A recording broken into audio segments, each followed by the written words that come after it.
Porventura, estamos aqui então de novo e eu vou indicar hoje um outro livro, Pense e Enriqueça, de Napoleão Hill.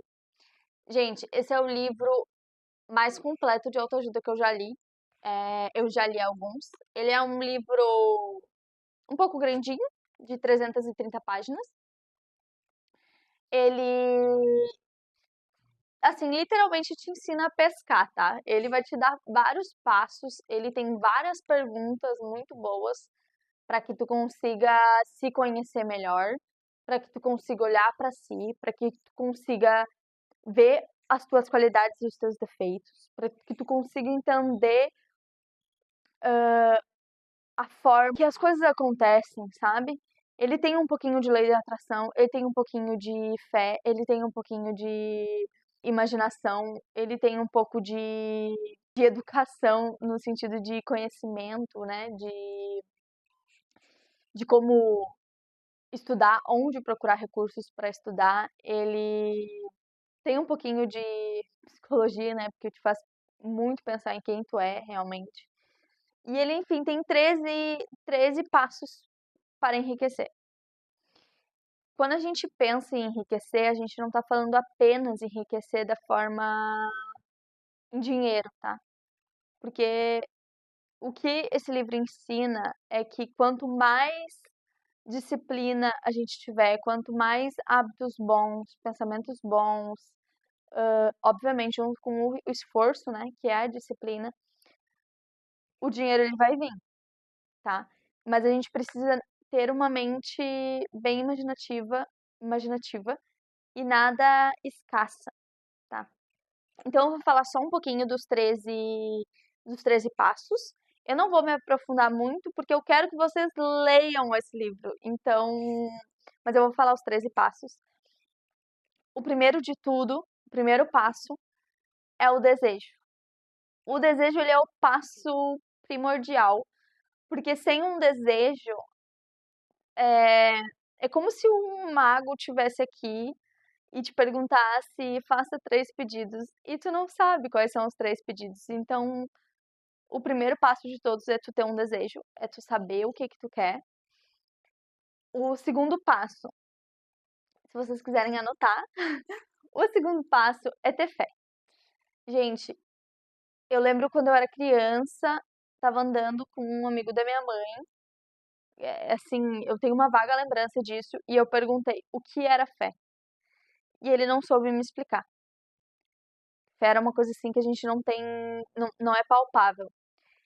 Mas a fé que ele cita é a mesma fé que Deus fala pra gente ter. Então, assim, não importa a religião que tu seja, mas se tu tem fé naquilo ou tem crença naquilo, né, que tu acredita, naquilo que tu busca, naquilo que tu tá colocando tua energia, é sobre essa fé que a gente tá falando. A fé que move montanhas, sabe? O terceiro passo é a autossugestão. Autossugestão, o que que seria isso, né? Autossugestão é um meio de influenciar a mente subconsciente. Eu já sou milionária, apenas preciso estar com o dinheiro na conta. Ou me envie os planos práticos para adquirir o meu dinheiro. É como se a gente dissesse que a gente já tem isso, mas que a gente só precisa entender como que a gente vai chegar ali, sabe? E a gente está pedindo para o universo. É como se, no final de tudo, gente, uma coisa liga a outra, tá?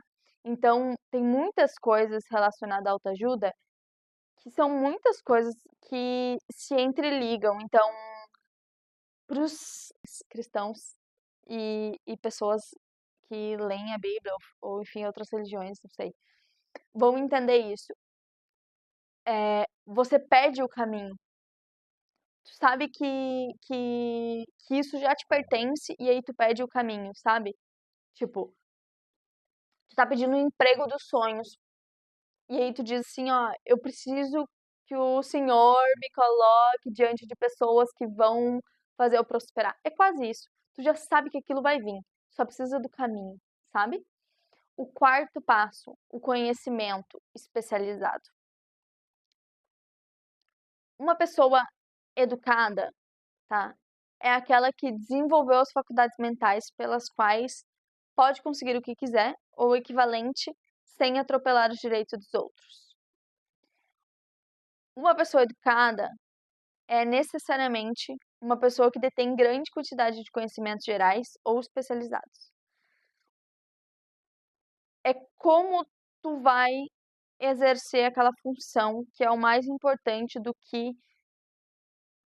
saber fazer aquela função. Como assim, né? Tu quer abrir uma empresa, uma padaria. Tu precisa saber fazer pão? Sinceramente? Não. Só precisa saber como uma padaria funciona. Tu precisa saber gerir essa padaria. Tu precisa saber que tu vai precisar contratar um bom padeiro. Tu vai precisar ter o forno, tu vai precisar ter um atendente, tu vai precisar. Tu tem que ter um conhecimento como gerir essa padaria, a não ser que tu queira ser um padeiro. Aí tu vai ter que ter o conhecimento para ser um padeiro. Entende? Buscar o conhecimento. E como que tu busca esse conhecimento? Através de livros. Ele cita muito isso, vai em bibliotecas. Aliás, este livro eu peguei na biblioteca municipal da minha cidade. O quinto passo é a imaginação, a oficina da mente. Gente, a oficina da mente é como se tu pensasse assim, ó. Sabe aquele ditado? Oficina vazia. Não. Cabeça vazia, oficina do diabo? É quase isso, tá? Porque quando a gente tá com a cabeça vazia, a gente não consegue pensar em nada produtivo. A gente fica só pensando bobagem. E é justamente isso. A imaginação é praticar a imaginação boa. É ter o hábito de ficar pensando em coisas positivas. Não é que, então tu tá falando daquela positividade tóxica. Não, gente, eu tô falando sobre tu conseguir imaginar, tu conseguir te imaginar usufruindo de coisas boas, tu conseguir entender que tu é merecedor, tu conseguir visualizar essas coisas, tu conseguir visualizar a troca do teu serviço pelo dinheiro, porque a gente vive num mundo capitalista, a gente vive num mundo onde a gente troca, ou faz permuta, ou faz troca por dinheiro, mas existe uma troca. E a gente precisa visualizar isso, a gente precisa ter uma imaginação criativa, como se fôssemos crianças. Ter uma imaginação criativa, uma imaginação boa, uma imaginação de coisas positivas. O sexto passo é o planejamento organizado, ter uma mente mestra. Duas coisas sobre isso. No livro, explica muito bem como fazer um planejamento. Explica passo a passo de como fazer um planejamento. E ter uma mente mestra, essa mente mestra, ele fala que são grupos de pessoas ao qual tu vai escolher que vão andar contigo, que vão te apoiar ou vão te criticar, mas que são pessoas que tu escolheu para que tu ouça elas. Então são pessoas que automaticamente tu admira e que vão te apoiar, tá? E aí tu vai ouvir apenas a elas, não vai ouvir outras pessoas que não te conhecem ou que não sabem dos teus planos ou que não sabem da tua vida. O sétimo é a decisão. A decisão para não adiar mais coisas. A gente é líder em procrastinação. Eu tô me colocando nisso, né? Esse anterior da decisão, ele ensina as 10 maiores causas do fracasso na liderança. Ele ensina a fazer um currículo. Ele ensina as 30 maiores causas dos fracassos. Ele ensina bastante coisa, gente. É tipo um livro muito completo. Ele ensina. Ele faz 28 perguntas que tu deve responder para fazer um balanço de si. Então, te conhecer o oitavo passo, decisão, né? É isso, é dizer para as pessoas o que realmente tu quer, mas antes disso, tu mostrar o quanto tu realmente quer. Ser um pouquinho louco, um pouquinho ousado, um pouquinho, sabe? Igual eu tô sendo aqui, tentando, sabe? Mostra pro mundo o quanto tu quer. Mostra. Bom, o oitavo é a perseverança, o esforço permanente e necessário que gera fé. Sem a perseverança, sem que é o hábito, que é a disciplina, que é tu acordar todos os dias e dar o teu máximo para esse teu objetivo acontecer. E aí, obviamente, vai gerar fé. Vamos pro 11º, que é a mente subconsciente. Começar a ter hábitos e emoções positivas. E tem uma frase que no livro fala sobre, que é: ninguém, ninguém ganha uma consciência do dinheiro enchendo a mente de emoções negativas. Então, assim, é realmente verdade, né? Tu não encontra nenhuma pessoa rabugenta ou uma pessoa com hábitos negativos que tem muito dinheiro. A não ser, sei lá, pessoas que são agora famosinhas e... Mas normalmente até elas são muito positivas, elas acreditam que vai dar certo, elas acreditam no sucesso delas. E é justamente isso, sabe? Tu acreditar tanto, tu colocar em prática. Mas, gente, lembra assim, ó. A gente tá falando sobre coisas positivas, sobre pensamentos e emoções positivos, mas é tu viver aquilo junto com a disciplina, tá? Junto com o teu querer, junto com ação, junto com ralação. Não é só sentar no sofá e fazer uma meditação e pensar em coisas positivas, vai dar tudo certo. Ou tipo, tu pensar assim, minha empresa vai vender horrores esse mês e tu não fazer uma publicação, tu não ligar para um cliente, tu não te movimentar, entendeu? Não adianta. Tem que ser perseverante junto com o suor, entendeu? O 10º é o poder da mente mestra, né? A força matriz. Eu já falei antes, né? A mente mestra, ela vai ser um grupo de pessoas, o qual tu vai escolher, para que te ajudem no teu processo. Vamos lá. Não tem uma quantidade certa de pessoas, mas tu tem que... Vamos lá. Meu pai não me ajuda, meu pai não me... Meu irmão também não. Eles só falam que tudo vai dar errado. Tu acha que eles vão estar na tua mente mestra? Não, eles não podem estar na tua mente mestra. Porque eles não confiam no teu potencial. E quando a gente está rodeado de pessoas que não confiam no nosso potencial, a gente tem que sair de perto e viver os nossos sonhos e nossos objetivos com aqueles aos quais acreditam na gente. Então, ter entre aspas, uma equipe, né? Uma equipe de amigos, uma equipe de parceiros que acreditem em ti, sabe? E que eles vão estar ali na ruim e na boa e que vão te dizer, pô, essa daí tu vai errar, hein? Se eu fosse tu, eu pensava um pouquinho melhor. Ou nessa daqui eu acho que tu tem que te organizar dessa maneira. Essas pessoas é que tu vai ouvir. Se tu é um produtor de conteúdo e tu tem ali uma equipe de 5 pessoas que te ajudam muito, que estão ali, né, na boa e na ruim, que te ajudam. É só elas que tu vai ouvir. Tu não vai ouvir aquele cara que fez um comentário nada a ver no teu conteúdo. Porque ele não tem que influenciar. Quem é ele, sabe, na fila do pão? Ou melhor, quem é ele na mente mestra, na tua mente mestra? Não é ninguém. Só vai ouvir a tua mente mestra. Por isso que também as amizades são muito importantes, né? Às vezes é muito melhor tu estar, entre aspas, sozinho, que é uma coisa que também o livro diz, e o anterior também, se você não assistiu ainda, pode assistir, que é A Coragem de Não Agradar. A gente não foi feito para ficar sozinho, a gente somos sociáveis, a gente precisa estar em contato com outras pessoas, Mas isso não significa que a gente precisa estar em contato com todo mundo. A gente tem que fazer uma seleção de amigos, de parceiros. Bom, não quero passar muito dessa. O 10º, o mistério da transmutação sexual. Eu não quero adentrar muito nesse, porque ele também é um pouco mais complexo, mas o que eu posso falar é que a gente tem 10 estímulos mentais.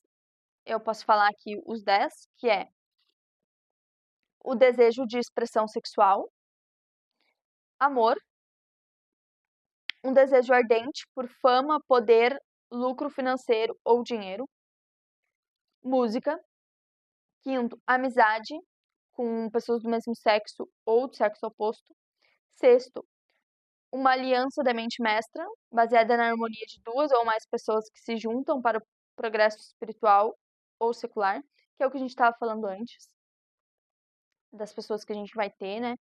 O sofrimento mútuo, como experimentado por pessoas que são perseguidas. O 8º, a autossugestão. E tem 2 desses estímulos mentais que não são bons. Eles servem como estímulos mentais, mas eles não são bons a longo prazo. Que é o medo e o álcool e entorpecentes, no caso drogas. Que não são bons. Ele vai te dar um libido, né? No caso do álcool e das drogas, ele vai te dar um libido bom para tu conseguir ter um estímulo mental, mas a longo prazo a gente sabe que ele não é bom, que ele não é satisfatório. Não usem drogas. E o 9º é o medo, que também não é bom. Às vezes a gente acha que o medo, tipo, o medo na primeira instância ele é algo bom, mas em exagero ele não é bom porque ele nos paralisa. Bom, vamos lá. A gente tem uma energia sexual muito grande e ela serve muito para que a gente consiga enriquecer também. Ele fala muito sobre a gente não gastar essa energia sexual com o sexo físico. O que isso significa?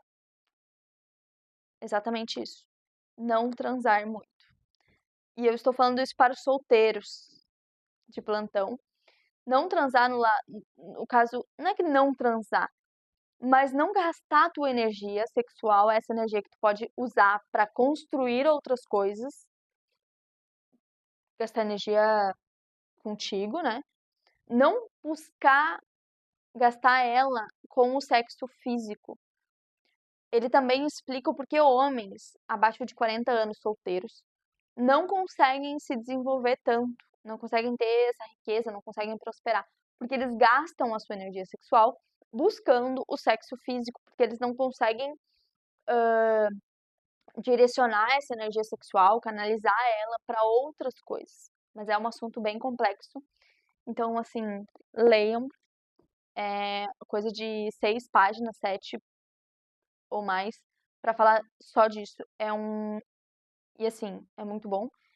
Também fala sobre casais que se casam, né, desde cedo, eles conseguem ser mais prósperos quando eles entendem o importante é o sexo dentro da relação. E o sexo não só físico, de novo. O sexo no contexto geral. Tá, vamos pro próximo. 11. É o cérebro, uma estação para transmitir e receber pensamentos. Tudo começa pelo desejo. De novo, a gente fixar que tudo é treinável. A gente precisa injetar os pensamentos positivos na gente. A gente precisa abastecer a nossa cabeça, estudando, buscando mais, tendo atividades físicas, tendo atividades preenchendo o nosso dia. 13º, que é o último, que é o sexto sentido. A porta do templo da sabedoria. Ele só vem depois de tu entender os 12 passos anteriores. O sexto sentido, ele é ali junto com a imaginação. Quando a gente faz meditação, quando a gente começa a descobrir mais sobre a gente mesmo, quando a gente estuda, quando a gente se prepara, quando a gente faz disciplina, hábitos, a gente começa a ter um sexto sentido. A gente começa a entender o que que vai nos favorecer, o que que não vai nos favorecer, o que que é bom, o que não é bom. Por isso que esse livro eu considero ele muito importante. Ele tem mais de 40 perguntas para que a gente consiga analisar e se ver. Então, tem perguntas até que são difíceis de responder. E ele fala para a gente responder essas perguntas uma vez por semana, uma vez por mês, para que a gente consiga analisar realmente as nossas respostas e entender quem a gente é. E aí tem um bônus também, que é o 14º passo, né, que seria como vencer os 6 fantasmas do medo. Existem 6 fantasmas. São 6 fantasmas, tá? São 6 medos que fazem com que a pessoa ela não consiga progredir, ela não consiga enriquecer. É o medo da pobreza, o medo da crítica, o medo da doença. Essas costumam estar na base das preocupações da maioria das pessoas. E aí tem mais 3, que é o medo de perder o amor de alguém, o medo da velhice e o medo da morte. E não adianta a gente falar que, eu não tenho nenhum medo. O livro ele te mostra, tá, as características de cada medo. Por isso que o livro eu considero ele muito completo, porque ele te explica muito bem cada tópico. E tu deve ter algum medo que tá te impedindo de progredir.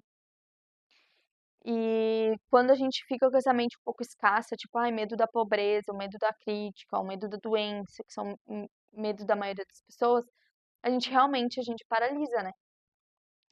Esses medos, eles não são nada mais e nada menos do que estados de espírito. Que é o que eu estava falando. A gente tem que mudar o nosso estado de espírito para entender que a gente é muito mais potente do que isso. Óbvio que não adianta só pensar, só sentir e não praticar. Então, é muito importante ter tudo escrito, a gente analisar os nossos passos, analisar os nossos defeitos, as nossas qualidades, entender o que a gente quer mudar, entender onde a gente quer chegar. Ninguém chega a algum lugar sem saber para onde quer ir. A gente precisa muito ter um objetivo. Esse livro trata justamente sobre isso. A gente precisa ter um objetivo. O controle da mente é o resultado do hábito e da disciplina. Então, tenham disciplina, tá? Que vocês vão chegar muito longe. Eu estou no caminho, não cheguei lá ainda, mas estou em busca. Espero que eu possa ajudar vocês a, não digo assim, ser a pessoa mais disciplinada do mundo, mas eu quero chegar muito perto para conseguir atingir todos os meus objetivos. Eu quero ser uma viajante nata. Eu quero conhecer várias culturas, eu quero poder mostrar isso. Eu quero poder conversar com o mundo inteiro, eu quero conhecer línguas diferentes. E para que eu consiga ter essa liberdade, eu preciso me disciplinar muito. Então o caminho ele é longo, eu sei, mas eu vou trabalhar todos os dias para que eu consiga alcançar isso. Tem o último textinho, né, do livro, eu achei muito bom e eu anotei aqui, que é o seguinte: a vida é um jogo de xadrez e quem está do outro lado é o tempo. Se você hesitar antes de mexer as peças ou não mexer rapidamente, o tempo vai acabar eliminando-as do jogo. Você está medindo forças contra um oponente que não aceita indecisão. Não sei se vocês já jogaram xadrez ou sabem como funciona o jogo, mas existe um tempo do lado e se tu passar desse tempo, tu perdeu, né? Tu perde o jogo. Então, é justamente isso. O tempo, ele é o pior inimigo, porque ele não vai parar. Não tem como nocautear o tempo, fazer ele desmaiar e ele parar no tempo e a gente vai conseguir ter mais tempo. Não. O tempo ele tá correndo e a gente também. a gente está envelhecendo, a gente está perdendo força. Então, quando tu pensar em se alimentar, porque tá com fome, quando tu pensar em que precisa caminhar, pensa na tua longevidade. Pensa em como vai ser bom pra ti, pensa no que tu tá ingerindo, pensa no que tu tá colocando pra dentro. Pense e depois enriqueça. Não tem como enriquecer sem pensar. Nem tudo, nem tudo, até mesmo as pessoas que fizeram grandes hits aí no mundo, eles ganharam o dinheiro, mas o dinheiro logo foi embora. A gente viu já vários artistas que fizeram um sucesso e aí depois de 2 anos ficaram pobres, porque eles não pensaram. Eles só tiveram uma sortezinha aí. Quem enriqueceu de verdade a longo prazo, quem enriqueceu e continuou com o dinheiro, quem enriqueceu, e enriquecer é a palavra que não é ter o dinheiro em si. Enriquecer é muito mais, vai além disso. Então pense em enriqueça.